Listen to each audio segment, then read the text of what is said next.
அஸ்ஸலாமு அலைக்கும் வரஹ்மத்துல்லாஹி வபரகாத்துஹு. ரப்பி ஸித்னி இல்மா ரப்பி ஸித்னி இல்மா ரப்பி ஸித்னி இல்மா. அல்லாஹ் சுப்ஹானஹு தஆலா உங்களுக்கும் எனக்கும் கல்வி ஞானத்தை அதிகப்படுத்துவானாக, இன்ஷா அல்லாஹ், ஆமீன். இன்றைக்கி நம்ம பார்க்கக்கூடிய தலைப்பு இரு பெருநாள் தொழுகைகளை பற்றி. இதில் நிறைய சட்ட விளக்கங்கள் இருக்குது. இன்ஷா அல்லாஹ் அதை பற்றி பார்ப்போம். ரெண்டு பெருநாள் தொழுகைகள் ஒன்று ஈதுல் அதஹா ஹஜ்ஜு பெருநாள் மற்றும் ஈதுல் ஃபித்ர் நோன்பு பெருநாள் ஆகும். இந்த ரெண்டு பெருநாள்களுக்கும் சிறப்பான ஒவ்வொரு சந்தர்ப்பத்தை முன்னிட்டு தான் நம்ம கொண்டாடுறோம். முஸ்லீம்கள் ரமலான் நோன்பை நூற்று அதை முடிக்கும்போது ஈதுல் ஃபித்ர் என்ற நோன்பு பெருநாளை வருது. அடுத்து ஈதுல் அதுஹான்றது துல்ஹஜ் மாதத்தின் 10 நாட்கள் நிறைவடைவதை முன்னிட்டு வருகின்ற ஒரு பெருநாள் ஆகும். ஈது என்றால் என்னென்னா, ஒரு குறிப்பிட்ட நாளில் மீண்டும் மீண்டும் வருகின்ற ஒன்றாகும். அதாவது நோன்பு பெருநாள்ன்றது நோன்பு முடித்து அதுக்கு அடுத்த நாள் வர்றது. ஹஜ் பெருநாள்ன்றது துல்ஹஜ் மாதத்தோட 10 நாட்கள் நிறைவடைந்து வருகின்ற பெருநாளாகும். ஸோ ரெண்டுமே குறிப்பிட்ட ஒரே நாளில் மீண்டும் மீண்டும் வருகின்ற ஒன்றாகும். இதோட சட்ட விளக்கங்கள் பற்றி பார்ப்போம் இன்ஷா அல்லாஹ். ஆதாரத்தோட பெருநாளுடைய சட்டம் மற்றும் அதன் ஆதாரம் பற்றி பார்க்கலாம். ஈதுடைய தொழுகை ஃபர்லு கிஃபாயா, அதாவது முஸ்லீம்களில் சிலர் இதை நிறைவேற்றினால் மற்றவர்களின் பொறுப்பும் நிறைவேறிவிடும், அவர்கள் குற்றமற்றவர்களாக ஆகிவிடுவார்கள்.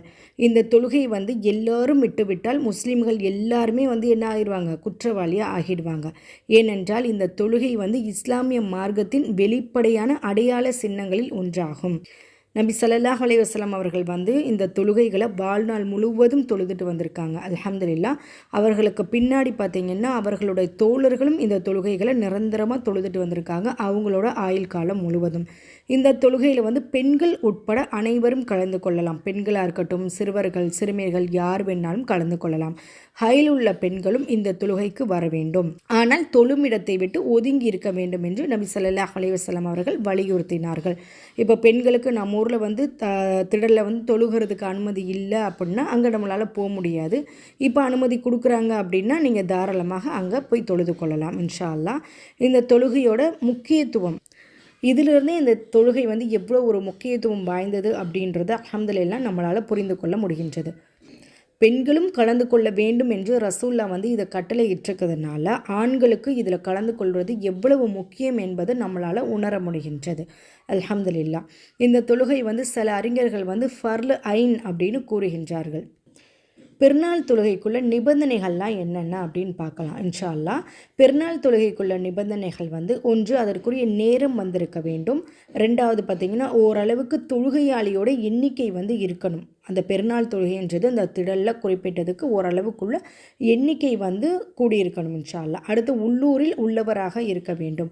ஆகவே அதன் நேரம் வருவதற்கு முன்னர் அதை நிறைவேற்றுவது என்னது கூடாதுமா, குறைந்தது 3 நபர்கள் இருக்கணும். பயணிகள் மீது இந்த பெருநாள் தொழுகை கடமை கிடையாது. பெருநாள் தொழுகை எந்தெந்த இடங்களெல்லாம் நிறைவேற்றப்படலாம் அப்படின்றத பார்க்கலாம்.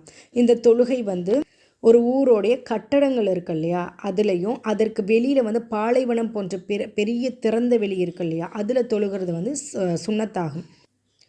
ரசூல் ஸல்லல்லாஹு அலைஹி வஸல்லம் அவர்கள் என்ன செய்திருக்காங்கன்னா, நோன்பு பெருநாளிலும் ஹஜ்ஜு பெருநாளிலும் திறந்த வெளி தொழுமிடத்திற்கு செல்வார்கள். பெரிய திடலாக இருக்கிற இடத்துக்கு தான் அவங்க என்ன பண்ணுவாங்க, அந்த நோன்பு பெருநாள் தொழுகையில் தொழுக வச்சுருக்காங்க. நோன்பு பெருநாளும் சரி, ஹஜ்ஜு பெருநாளோட தொழுகைகளும் சரி, இஸ்லாமிய மார்க்கத்தோட அடையாள சின்னமாகிய இந்த கடமையை வெளிப்படையாக செய்யணும் அப்படின்றதான் இதோட நோக்கம். எல்லாமே அல்லாஹ் தஆலா மிக அறிந்தவனாக இருக்கின்றான். இப்போ நிறைய மழை பெய்யுது, கடுமையான காற்று வீசிருக்கு, புயல்லாம் வந்திருக்கு அப்படின்னா, இது போன்ற வேறு ஒரு காரணம் ஏதாவது இருந்தால் மட்டுமே என்ன பண்ணணும் அப்படின்னா, அந்த ஊருடைய ஜாமியா மஸ்ஜித் இருக்கு இல்லையா, அங்கே போய் தொழுகையை நிறைவேற்றலாம் இன்ஷா அல்லாஹ். ஈது தொழுகையோட நேரம் அப்படின்னு பார்த்தோம்னா, சூரியன் உதயமாகி ஒரு ஈட்டின் அளவு உயர்ந்ததிலிருந்து அதோட நேரம் ஆரம்பமாகுது. சூரியன் நடுப்பொழுதை அடைகின்ற வரை இதோட நேரம் நீடிக்கின்றது. அதாவது உதயமாகி ஒரு ஈட்டியோட அளவு உயர்ந்திருக்கணும். அது சூரியன் நடுப்பொழுது அடைகின்ற வரைக்கும் இதோட நேரம் என்ன பண்ணுதுமா, நீட்டிக்கப்படுகின்றது. நபி ஸல்லல்லாஹு அலைஹி வஸல்லம் அவர்களும் அவர்களுக்கு பின்னர் அவர்களின் கலீஃபாக்களும் சூரியன் உதித்து அதில் உயர்ந்த பிறகுதான் இந்த தொழுகையை தொழுதார்கள். சூரியன் உதித்ததிலிருந்து அது உயர்கின்ற வரை உள்ள நேரம், அந்த நேரம் பார்த்திங்கன்னா தொழுவதற்கு தடுக்கப்பட்டதற்குரிய நேரமாகும். அப்போ அந்த சூரியன் உதித்து அந்த உதயமாகின்ற அதை உயர்கின்ற வரைக்கும் நம்ம என்னம்மா பொறுமையாக காத்து அதுக்கப்புறம் தான் பெருநாள் தொழுகைகளை வந்து நிறைவேற்றணும் இன்ஷா அல்லாஹ். இப்போ ஹஜ்ஜு பெருநாளோட தொழுகை வந்து எப்படின்னு பார்த்தீங்கன்னா, அதை நேரம் வந்த உடனே தீவிரப்படுத்தி தொழுகிறது வந்து சுன்னா ஆகும். ஏனில் மக்கள் வந்து என்ன பண்ணணும், அது தொழுது முடிச்சோன்னா தங்களோட குர்பானிகளை வந்து அறுப்பதில் வந்து ரொம்ப துரிதமாக செயல்படுவாங்க. ஆகவே நேரம் வந்த பின்னர் உடனே ஹஜ்ஜு பெருநாளை வந்து தொழுகை நிறைவேற்றுவது அவர்களுக்கு மிக உதவியாக இருக்கும். ஈதுல் ஃபித்ரு நோன்பு பெருநாள் தொழுகை வந்து அதோட நேரம் வந்த பின்னர் கொஞ்சமாக தாமதப்படுத்தி நிறைவேற்றுவது வந்து சுன்னாவாகும். இது ரசூல்லா நம்மளுக்கு சொல்லி கொடுத்த ஒரு வழிமுறையாகும். எனில் மக்கள் என்ன பண்ணுவாங்க, தங்களோட ஃபித்ரா காசை வந்து கொடுப்பாங்க இல்லையா, ஸோ பெருநாளோட தர்மத்தை வந்து நிறைவேற்றுவதற்கு இது வசதியாக இருக்கும் அப்படின்றதான் இதற்குள்ள ஒரு காரணமாக இருக்குது. பெருநாள் தொழுகையோட முறை என்ன, அதில் என்னென்னலாம் ஓதலாம் அப்படின்றத இன்ஷா அல்லாஹ் பார்க்கலாம். பெருநாள் தொழுகை வந்து 2 ரக்காயத்துகளாகும். குதுபாவிற்கு முன்னர் அந்த தொழுகை வந்து நிறைவேற்றப்படணும் இன்ஷா அல்லாஹ். ரசூல்லா வந்து அவங்க தன்னோட நாவினால் மொழிஞ்சிருக்கிறது என்னன்னு பார்த்தீங்கன்னா, வாயால் என்ன சொல்லியிருக்காங்க அப்படின்னா, பயணத் தொழுகை 2 ரக்காயத்துகளாகும், ஜும்ஆ தொழுகை 2 ரக்காயத்துகளாகும், ஈதுல் ஃபித்ர் தொழுகையும் ஈதுல் அத்ஹா தொழுகையும் 2 ரக்காயத்துகளாகும். இது வந்து நபி ஸல்லல்லாஹு அலைஹி வஸல்லம் அவர்களுடைய நாவின் வாயிலாக கடமையான குறைவற்ற முழுமையான எண்ணிக்கையாக ஒரு தொழுகையாக இருக்கின்றது. அல்ஹம்துலில்லாஹ். தொழுகையோட முறை பற்றி பார்க்கலாம் இன்ஷா அல்லாஹ். முதல்ல வந்து தொழுகை ஆரம்பிக்கிறதுக்கு தக்பீரத்துல் தஹ்ரீமை கூற வேண்டும். பிறகு துஆஉல் இஸ்திஃபார் தொழுகையோட தொடக்க துவாவை வந்து ஓதணும் இன்ஷா அல்லாஹ். பிறகு 6 தக்பீர்கள் வந்து கூறணும். பிறகு அவுது பிஸ்மில்லாஹி கூறி ஃபாத்திமா மற்றும் சூரா ஓத வேண்டும். அதாவது முதல் தொழுகை ஆரம்பிக்கிறதுக்கு தக்பீர் தஹ்ரீமா கூறணும். ரெண்டாவது வந்து துஆஉல் இஸ்திஃபா செய்யணும். தொழுகையிலோட தொடக்க துவாவை வந்து ஓதணும். அடுத்து வந்து 6 தக்பீர் வந்து கூறணும். பிறகு வந்து அவுது பிஸ்மி கூறி ஃபாத்திகா மற்றும் துணை சூறாவை ஓதணும். இது வந்து ஃபஸ்ட்டு ரக்காயத்து. ரெண்டாவது ரக்காயத்து பார்த்திங்கன்னா, குரான் ஓத ஆரம்பிக்கிறதுக்கு முன்னாடி வந்து அந்த எழுந்திருக்கிறோம் இல்லையா, அந்த எழுந்திருக்கிறதுக்கு முன்னாடி கூறப்பட்ட அந்த தக்பீர் அல்லாஹ் அக்பர் கூறோம்ல, அது அல்லாமல் 5 தக்பீர் கூறணும் இன்ஷா அல்லாஹ். ரசூல்லா ஸல்லல்லாஹு அலைஹி வஸல்லம் அவர்கள் நோன்பு பெருநாள் மற்றும் ஹஜ்ஜு பெருநாள் தொழுகையில் முதல் ரக்காயத்தில் 7 தக்பீர்கள், இரண்டாவது ரக்காயத்தில் 5 தக்பீர்கள் கூறுவார்கள்.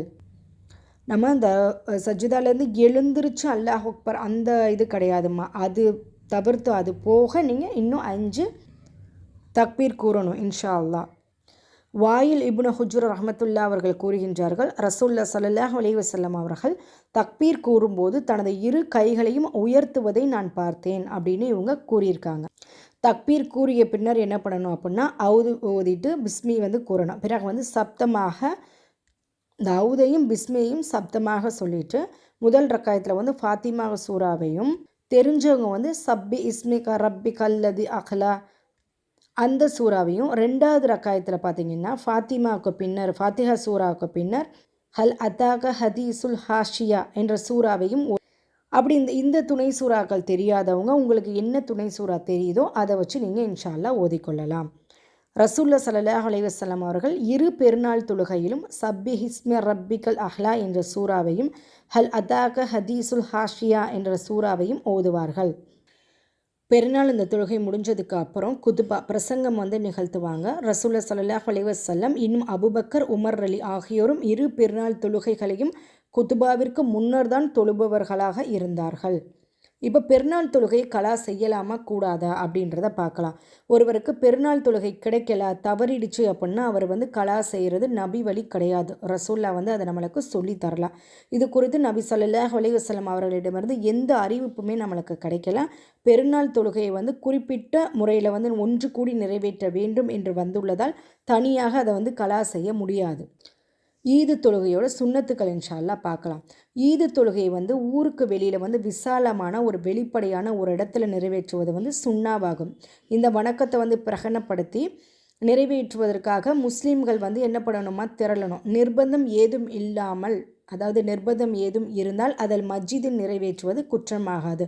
நம்ம மேலே சொன்னோம் இல்லையா, இயற்கை சீற்றங்கள் இன்னும் பல நிகழ்வுகள் ஏதேனும் நடந்திருந்தால் அதை வந்து மஸ்ஜிதில் வந்து நீங்கள் நிறைவேற்றிக் கொள்ளலாம், அது குற்றமாகாது. ஹஜ்ஜு பெருநாள் தொழுகையை வந்து விரைந்து நிறைவேற்றுவதும் நோன்பு பெருநாள் தொழுகையை வந்து சிறிது தாமதப்படுத்தி நிறைவேற்றுவதும் சுன்னாவாகும். அடுத்து 3வது வந்து சில பேரித்தம்பழங்களை சாப்பிட்டு விட்டு நோன்பு பெருநாள் தொழுகைக்கு செல்வதும் எதையும் சாப்பிடாமல் ஹஜ்ஜு பெருநாள் தொழுகைக்கு செல்வதும் வந்து சுன்னத்தாகும்.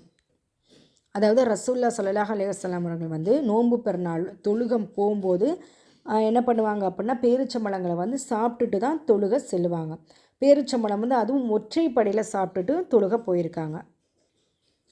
அப்துல்லா இப்னு புரைதா வந்து தனது தந்தை ஃபுரைதா அவங்களோட வாயிலாக இதை வந்து அறிவிக்கிறாங்க.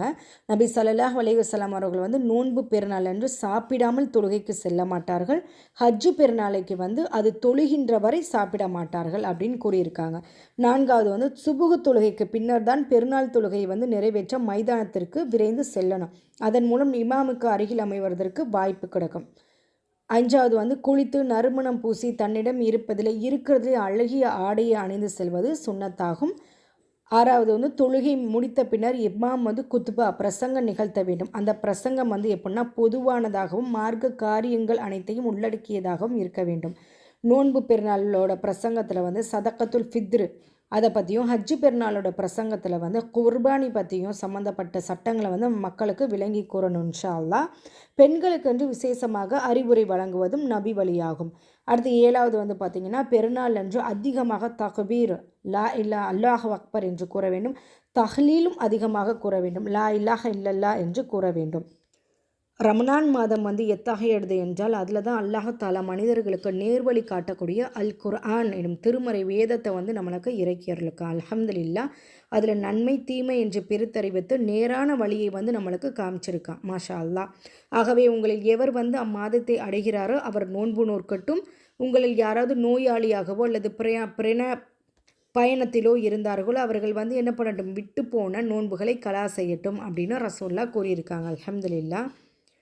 அதே போல் 8வது வந்து தொழுகைக்கு செல்லும்போது ஒரு வழியிலையும் தொழுது முடிச்சுட்டு வரும்போது இன்னொரு வழியிலையும் வர்றது சுன்னாவாகும். ரசூல்லா அதை தான் செஞ்சுருக்காங்க அல்ஹம்துலில்லாஹ். பெருநாள் வாழ்த்து வந்து கூறலாமா கூறக்கூடாதா அப்படின்றத இன்ஷா அல்லாஹ் பார்ப்போம்.